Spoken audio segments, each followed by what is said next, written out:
안녕하세요. 저는 5년 전에 이혼을 하고 대전에서 혼자 살고 있는 38세 여성입니다. 뒤로 넘어져도 코가 깨진다는 말은 딱 저를 두고 하는 것 같아요. 아직 40을 넘기지 않은 젊은 나이지만 남들은 한 번 겪기도 힘든 재수없는 일을 2번이나 당해야 했으니까요. 전 남편과 재혼을 생각했던 남자 모두 제게 지울 수 없는 치욕과 상처만 남겨주고 떠나버렸습니다. 연이은 시련은 감당하기 힘든 정신적인 충격을 주었고 오랜 시간 동안 폐인처럼 살아야만 했습니다. 두 남자는 제게 육체적 그리고 정신적인 상처와 함께 큰 금전적인 피해도 안겨주었어요. 몇 년의 시간이 지나면서 마음의 안정을 되찾아서 누군가에게 가슴속에 묻어둔 상처를 털어놓고 위로받고 싶어서 글을 올리게 되었습니다. 제게는 중학교 때부터 늘 붙어 다녔던 단짝 친구가 있었습니다. 민소희라는 친구예요. 중학교 1학년 때 짝꿍이 되면서 친해졌는데 성격이나 생각하는 게 어쩜 저와 쌍둥이처럼 똑같았어요. 그러니 자연스럽게 친해지게 되었죠. 2학년이 되어서는 다른 반이었지만 한 몸처럼 붙어 다니게 되었어요. 학교도 같이 갔고 학교에서도 쉬는 시간마다 만나서 수다를 떨어댔고 방과 후에는 같이 어울려서 공부도 같이 할 정도였습니다. 집에서 잠을 자는 시간만 제외하고 언제나 제 옆에는 소희가 있었어요. 그런데 학생이라면 피할 수 없는 관문인 시험이 다가오자 저는 걱정이 되었어요. 정혜야, 왜 표정이 어두워? 무슨 일 있어? 다음 주에 중간고사 치잖아. 시험이 없는 세상에서 자유롭게 살고 싶다. 그래서 축 늘어져 있었구나. 걱정 마. 우리 같이 공부하자. 내가 수학은 자신 있으니까 어떻게 공부하면 되는지 가르쳐 줄게. 정말이야? 고마워. 소희는 공부를 잘했어요. 반에서 1, 2등을 다툴 정도였고 전교에서는 10손가락 안에 들 정도였죠. 저는 다른 과목은 그런대로 자신이 있었지만 수학은 완전히 가망이 없는 수포자였어요. 숫자만 보면 머리가 아프고 울렁증이 생겼는데 소희가 도와주겠다고 하니 마음이 놓이고 자신감이 생기더라고요. 그날부터 소희와 저는 학교를 마치면 저희 집으로 와서 같이 공부를 했어요.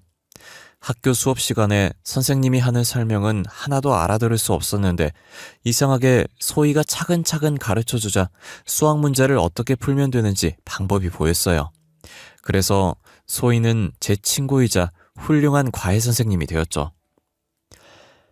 아유, 소희야, 정말 고맙다. 네 덕분에 우리 정혜가 이번 시험에서 성적이 쑥 올라갔어.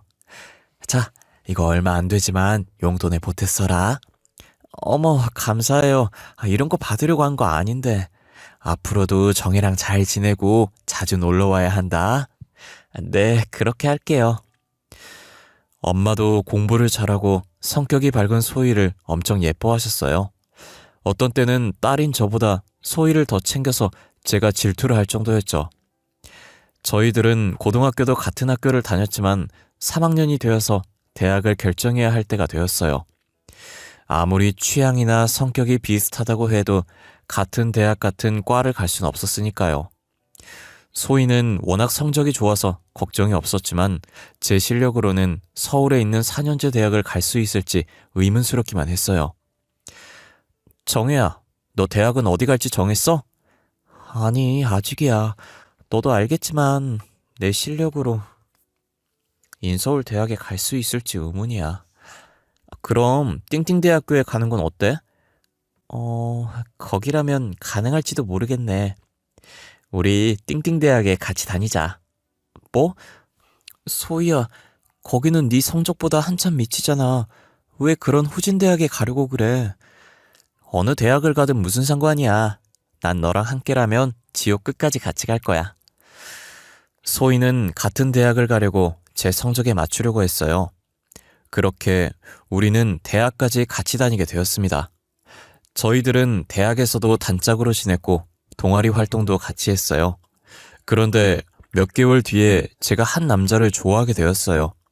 동아리 1년 선배였는데 키도 크고 얼굴도 잘생긴 데다가 취업이 잘 되는 컴퓨터 프로그램 계통의 학과에 다녀서 여학생들에게는 인기 짱이었죠. 저는 그 선배를 마음에 두고 있었지만 감히 대쉬해볼 엄두를 내지 못하고 있었어요. 정혜야, 너 경민 선배 좋아하지? 맞아. 너 어떻게 알았어? 티가 난 거야? 나 티 안 내려고 노력했는데. 야, 우리가 붙어 다닌 지가 벌써 6년이 넘었어. 네 눈빛만 봐도 무슨 생각하는지 훤히 알 수가 있다고. 용기 내서 고백해봐. 나만 좋아하면 뭐하냐? 먼저 고백했다가 차이면 창피해서 학교를 어떻게 다녀? 그럼 내가 다리 놔줄 테니까 잘해봐. 경민 선배 정도면 애인으로는 최고잖아. 그렇게 좋으면 네가 사귀지 왜 나를 경민 선배랑 엮으려고 들어? 무슨 바보 같은 소리야. 네가 경민 선배를 좋아하잖아. 그런데 혼자 속만 태우고 있으니 친구인 내가 나서서 맺어줘야지.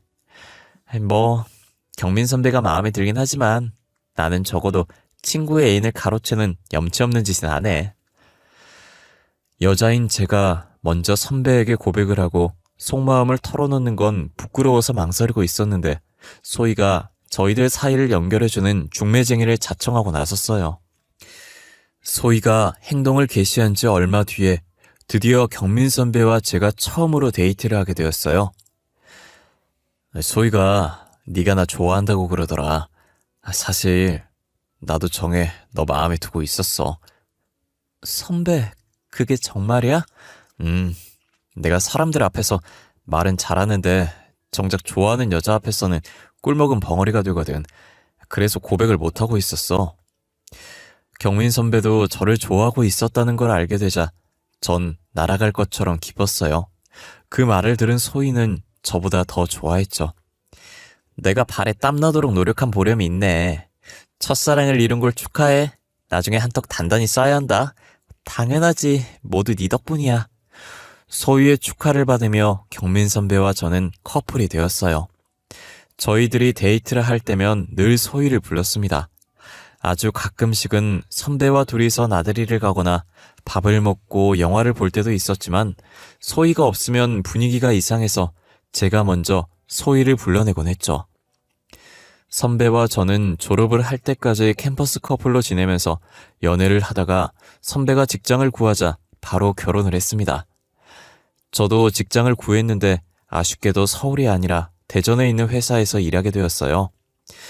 처음에는 서울에서 출퇴근을 했는데 아직 면허가 없었던 저는 대중교통으로 대전까지 출퇴근하는 게 너무 힘들어서 대전에 방을 구했고 남편과는 주말 부부가 되었어요.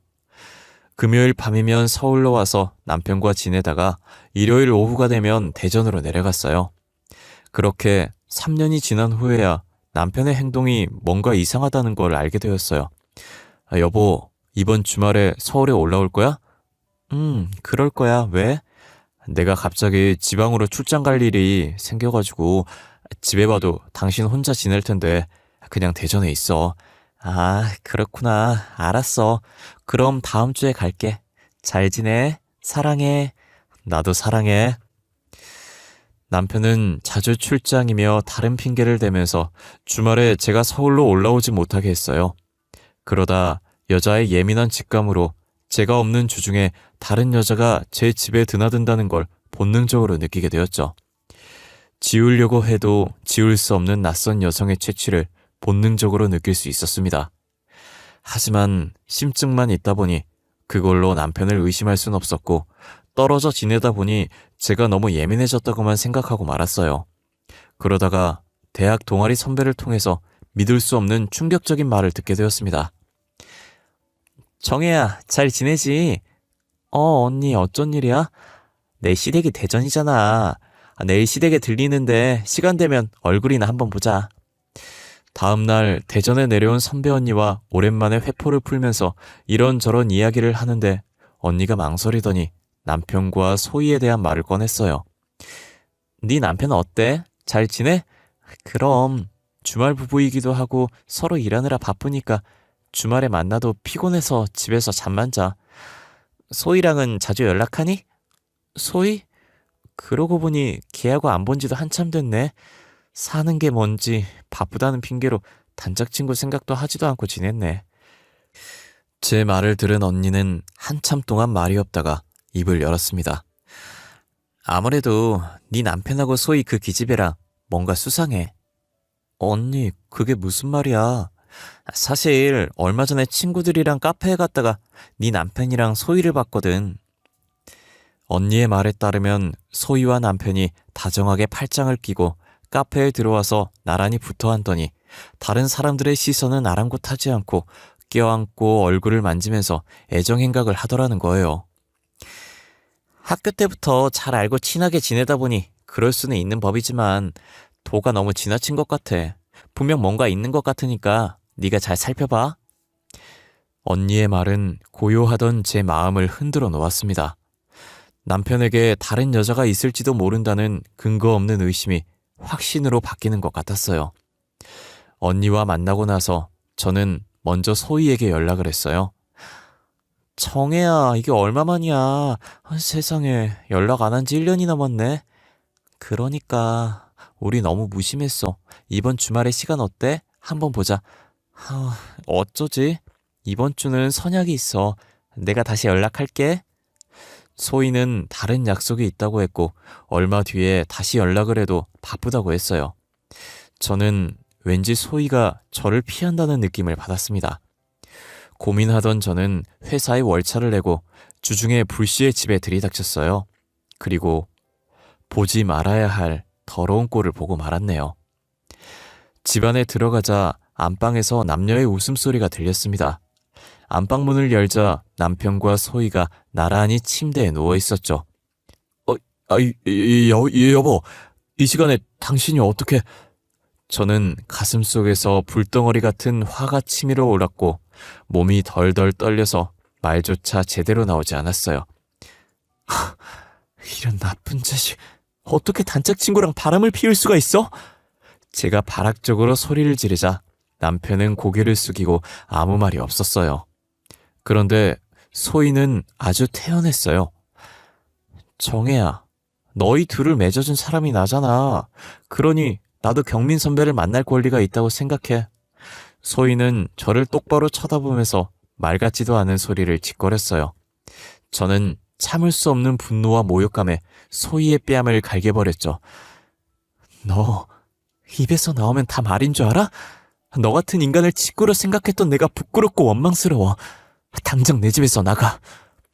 소희는 순순히 일어나서 나가버렸고 남편은 그간의 사정을 모두 털어놓았는데 정말이지 기가 막혔습니다.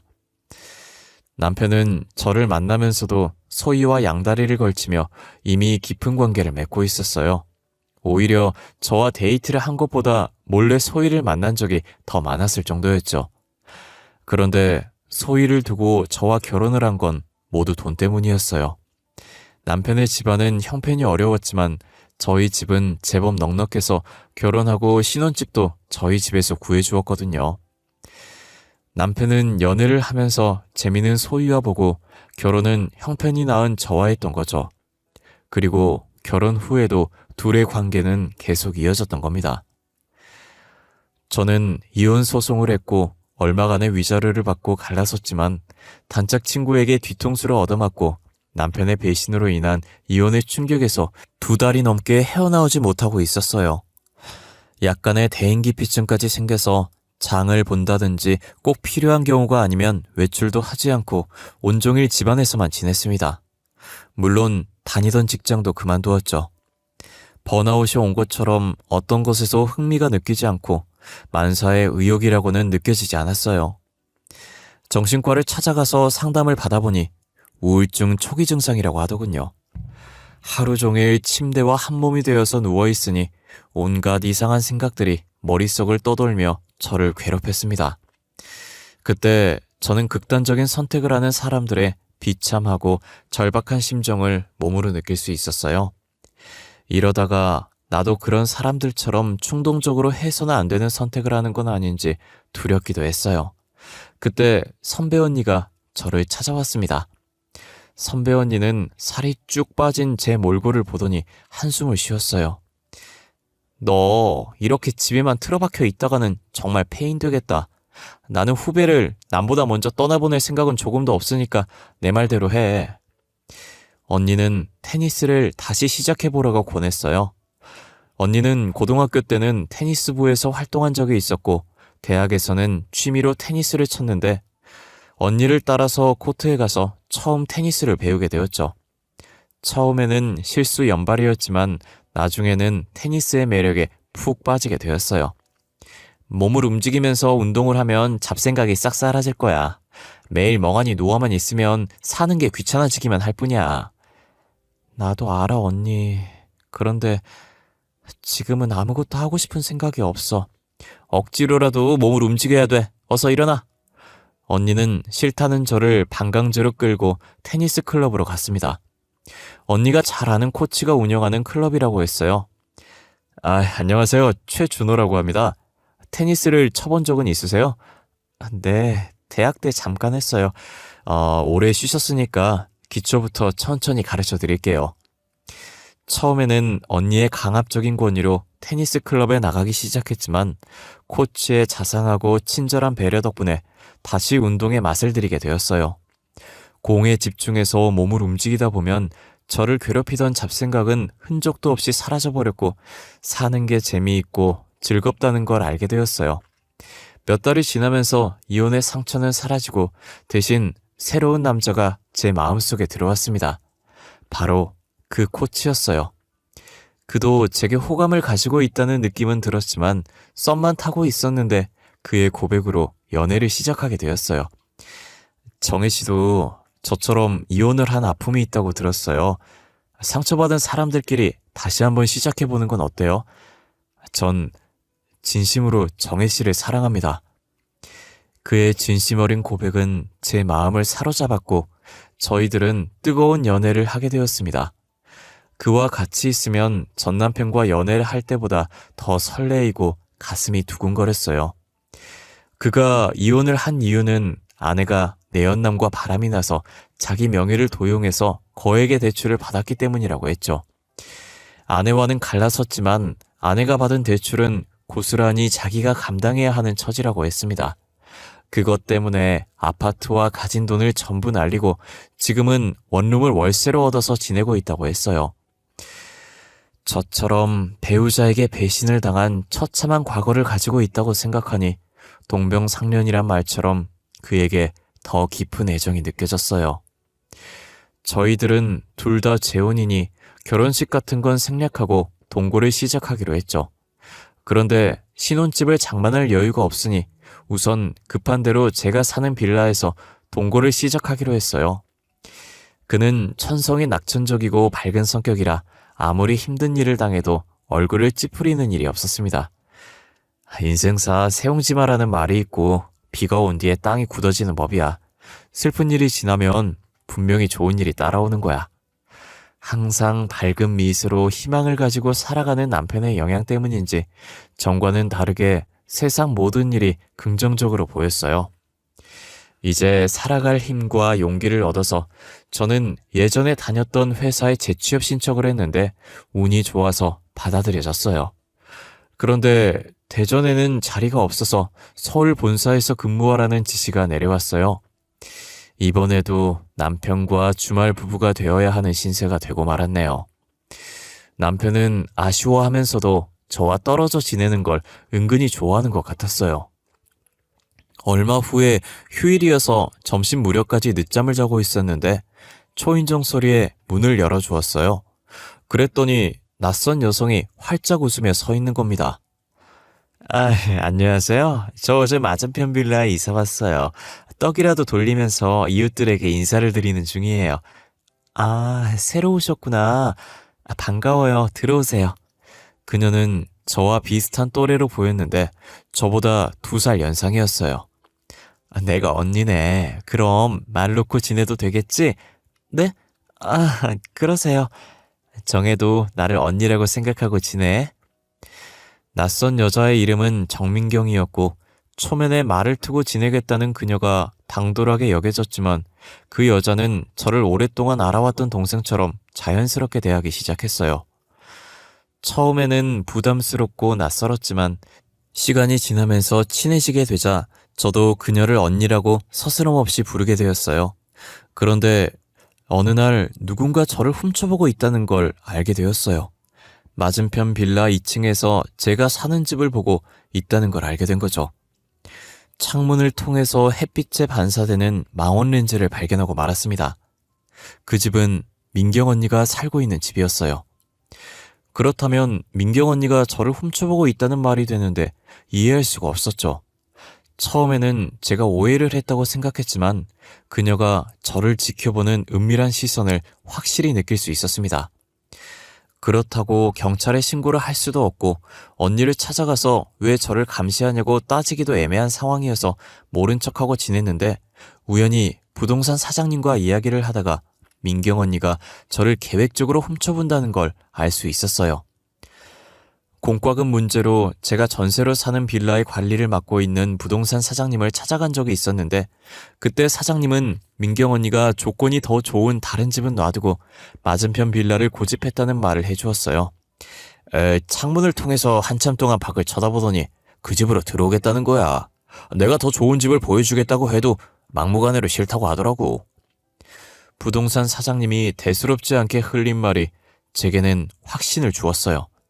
그리고 몇 달 뒤에 저는 민경 언니가 저희 집 우편함을 뒤지는 걸 목격했습니다. 언니, 뭐 하는 짓이에요? 왜 남의 집 우편함을 뒤져요? 아니, 그게 아무것도 아니야. 언니는 마치 도둑질을 하다가 들킨 사람처럼 화들짝 놀래서 도망을 쳤어요.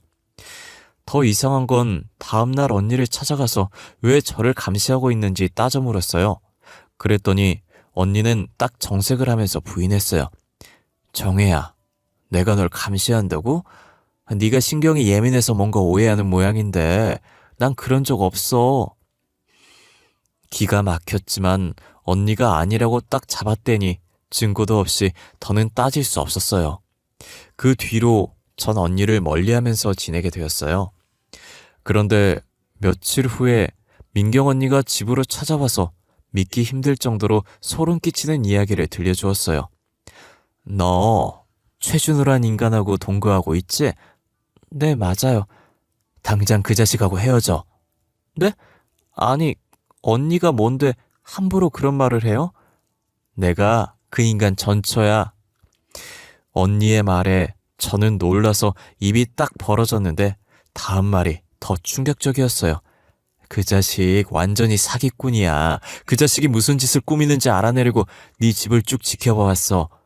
이대로 가면 너도 꼼짝없이 그 자식한테 당하고 말아. 그러니 정신 똑바로 차려. 정신 놓고 있다가 나처럼 그 자식한테 전 재산 다 털리고 쪽박 차는 수가 있어. 자, 이거 봐. 언니는 제게 여러 장의 사진들을 보여주었는데 사진 속에는 남편과 낯선 여자가 방 안에서 뒤엉켜 있는 낯뜨거운 모습들이 들어있었어요. 그 인간 주특기가 마누라 없을 때 내 연녀를 집에 끌어들여 바람을 피우는 거야. 네가 없을 때마다 그 자식은 내 연녀와 네 집에서 놀아났어. 나도 그렇게 당했다고.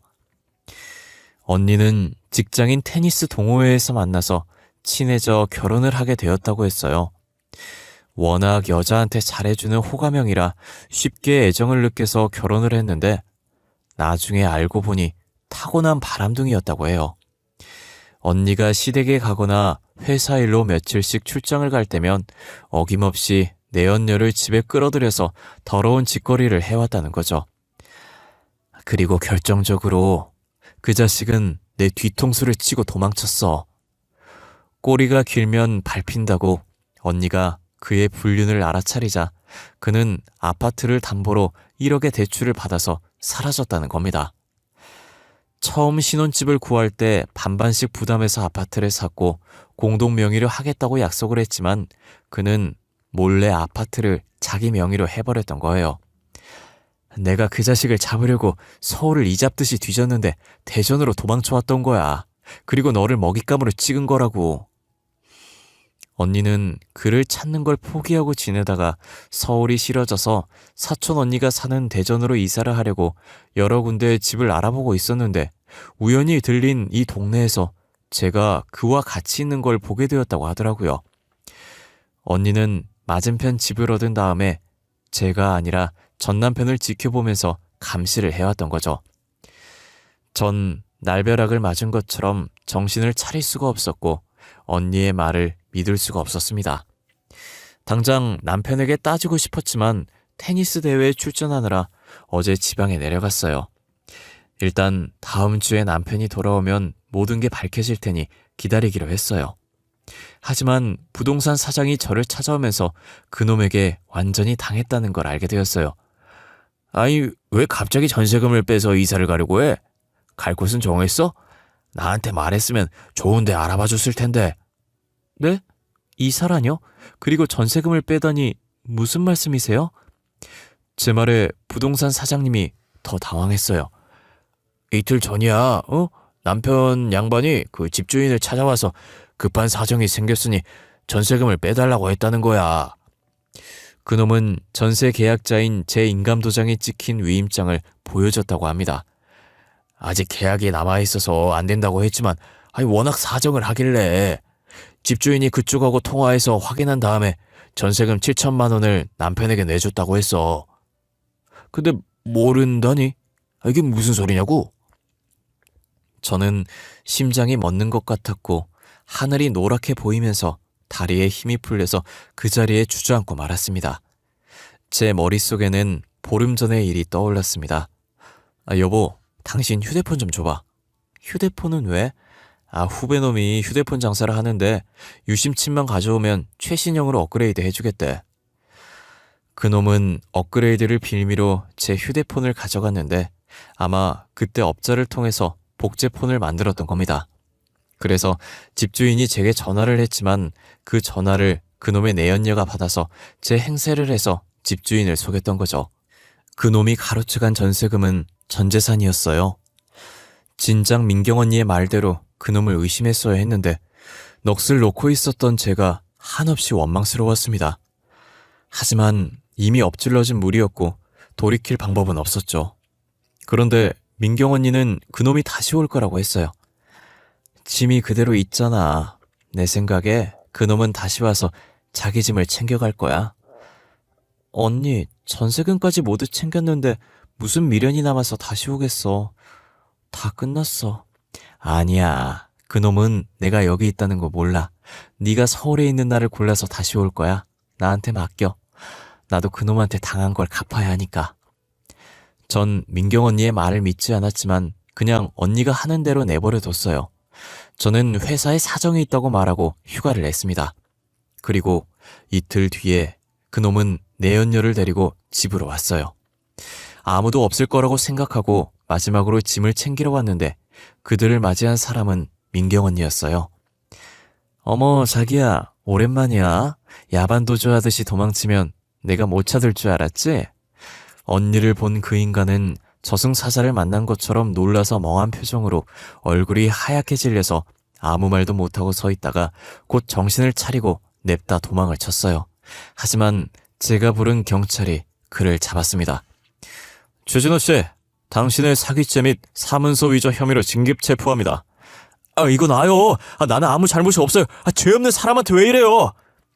그놈은 아직도 정신을 못 차리고 발악을 했지만 민경 언니는 그 인간의 뺨을 갈겨버렸습니다. 죄가 없어? 지나가는 똥개가 들어도 웃겠다. 네가 무슨 짓을 저질렀는지 몽땅 까발려 줄 테니까 각오 단단히 해. 이젠 제 차례가 되었죠. 그는 울면서 잘못했다고 용서해달라고 했지만 어림도 없는 소리였어요.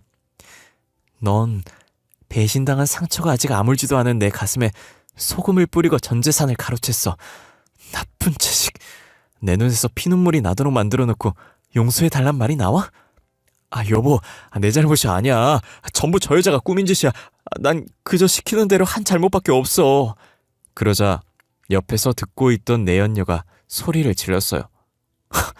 뭐라고? 이런 미친 자식. 아니에요. 이 자식이 하는 말 믿지 마세요. 전 이 인간이 총각인 줄 알고 만났어요. 정말이에요. 내연녀는 저희들의 눈치를 보다가 집 밖으로 나가려고 했지만 경찰은 그녀도 경찰서로 같이 가야 한다고 말했고 둘은 나란히 경찰에 연행되어 갔어요. 죄가 없다면 풀려날 것이고 죄가 있다면 처벌을 받게 되겠죠. 지금 저는 남편과 바람을 피운 내연녀를 상대로 소송을 준비하고 있습니다. 변호사는 그녀가 전 남편이 유부남인 걸 알면서도 만났다면 상간녀 소송을 진행할 수 있다고 했거든요. 얼마 전에 만난 내연녀는 여전히 자기는 남편이 총각인 줄 알았다고 잡아댔지만 전 남편이 했던 말과 여러 가지 확실한 증거들을 가지고 있어서 끝까지 소송을 밀어붙일 생각입니다. 제가 너무 사람을 잘 믿는 건지 남자에게 큰 상처를 2번씩이나 받아버린 저는 이제 모든 사람이 다 의심스럽고 믿지 못하는 지경에 이르렀어요.